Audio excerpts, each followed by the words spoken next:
देखिए, खट्टी मीठी यादों के साथ 2025 की विदाई हो रही है और पूरा विश्व 2026 के आगमन को लेकर तैयार है और उसके स्वागत को लेकर तैयार है।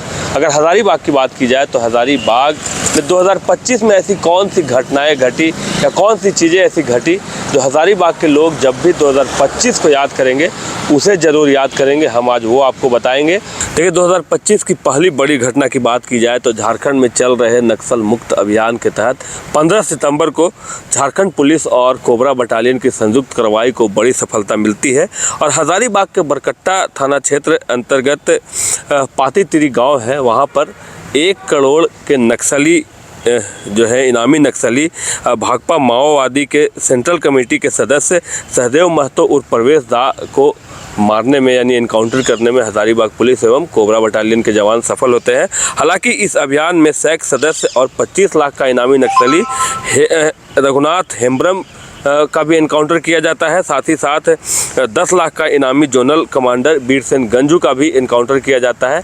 तो ये हज़ारीबाग की ऐसी पहली घटना थी 2025 की जिसमें हज़ारीबाग पुलिस और कोबरा बटालियन की संयुक्त कार्रवाई में हज़ारीबाग पुलिस को बड़ी सफलता लगी थी और 3 बड़े नक्सलियों का एनकाउंटर हज़ारीबाग के बरकट्टा में पुलिस के द्वारा किया गया था। आपको पता है, हज़ारीबाग में श्री ज्वेलर्स में गोली कांड की घटना घटी थी और इसके बाद हज़ारीबाग पुलिस सक्रिय होती है। हालांकि इस गोली कांड के बाद तुरंत उत्तम यादव नामक एक शख्स ने वीडियो बनाकर इस पूरी घटना का जिम्मेवारी अपने ऊपर लिया था तथा एक तरह से हज़ारीबाग के एवं तमाम झारखंड के व्यवसायियों को धमकी भी दी थी।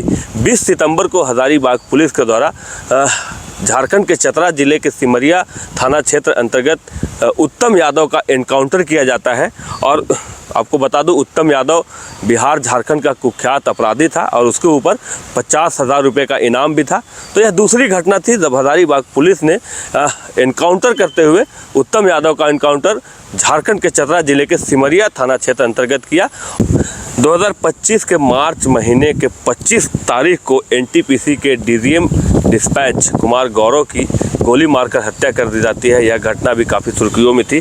आपको बता दूं, एनटीपीसी के डीजीएम डिस्पैच कुमार गौरव जब अपने कार्यालय जा रहे थे, इसी समय हज़ारीबाग के कटकमदाग थाना क्षेत्र के फतह में अज्ञात अपराधियों ने गोली मारकर उनकी हत्या कर दी थी। हालांकि अभी सभी अपराधी सलाखों के पीछे हैं। हज़ारीबाग पुलिस उन्हें पकड़ने में सफल रही थी। देखिए, साल का अंतिम कुछ महीना वन भूमि घोटाले को लेकर भी काफ़ी चर्चा में रहा हज़ारीबाग। और अगर बात की जाए तो वन भूमि घोटाले को लेकर हज़ारीबाग एसीबी थाने में एक केस भी दर्ज किया गया जिसका कांड संख्या 11/25 था।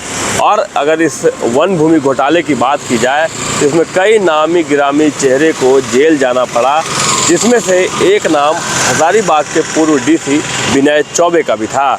यह घटना भी 2025 को लोग जब याद करेंगे इसे भी याद करेंगे क्योंकि यह काफ़ी बड़ी घटना थी जिसमें कई अधिकारियों को जेल जाना पड़ा है।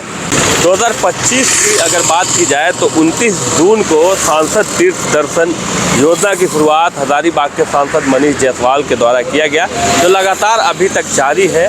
और अगर इस योजना की बात की जाए तो अभी तक लगभग 3000 तीर्थयात्रियों ने इस योजना का लाभ उठाया है और निःशुल्क तीर्थ दर्शन का लाभ उठाया है। यह योजना काफ़ी धूमधाम के साथ हज़ारीबाग के कटकमदाग थाना क्षेत्र के नरसिंह स्थान मंदिर से शुरू की गई थी, जिसमें पहले जत्थे के रूप में 180 यात्रियों ने सांसद तीर्थ दर्शन योजना के तहत यात्रा किया था।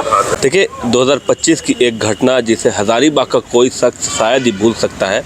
हज़ारीबाग का लाल कैप्टन करमजीत सिंह बख्शी 12 फरवरी को जम्मू कश्मीर के अखनूर सेक्टर में हुए एक ब्लास्ट में देश की रक्षा करते हुए शहीद हो जाते हैं। उनका पार्थिव शरीर 13 फरवरी को हज़ारीबाग पहुंचता है और जब उनका अंतिम यात्रा निकलता है, पूरा शहर भारत माता की जय और अखनूर के इस ब्लास्ट में शहीद हुए शहीद करमजीत सिंह बख्शी के नाम अमर रहे का नारा लगाते हुए सड़कों पर उतरता है। अपने लाल को खोने का गम तो सभी लोगों में था, लेकिन देश के लिए सर्वोत्तम बलिदान यानी शहीद होने पर गर्व भी लोग महसूस कर रहे थे। आपको बता दूं, इसी साल अप्रैल महीने में ही शहीद करमजीत सिंह बख्शी का शादी भी होना था। इस घटना ने लोगों को और रुलाया।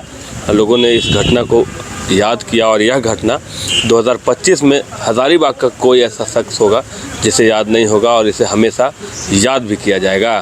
अगर 2025 की अन्य कुछ घटनाओं की बात की जाए तो 2025 हज़ारीबाग क्रिकेट प्रेमियों के लिए काफ़ी यादगार रहा और हज़ारीबाग पहली बार बीसीसीआई के मानचित्र पर आया, यानी हज़ारीबाग जिला क्रिकेट एसोसिएशन के लिए एक बड़ी उपलब्धि रही जब हज़ारीबाग में 8 दिसंबर से 11 दिसंबर तक झारखंड और केरला के बीच कूच बिहार अंडर 19 के मैच खेले गए, जिसमें झारखंड की टीम ने एक रोमांचक मुकाबले में 6 रनों से केरला को पराजित किया।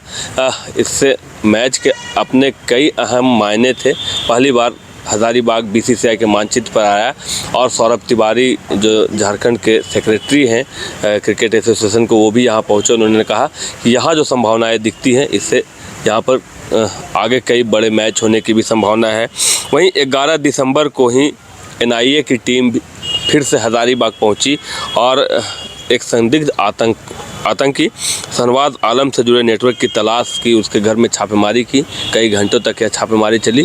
फिलहाल इस छापेमारी में उन्हें क्या मिला इसकी जानकारी नहीं है, लेकिन 2025 में इस घटना को भी याद किया जाएगा।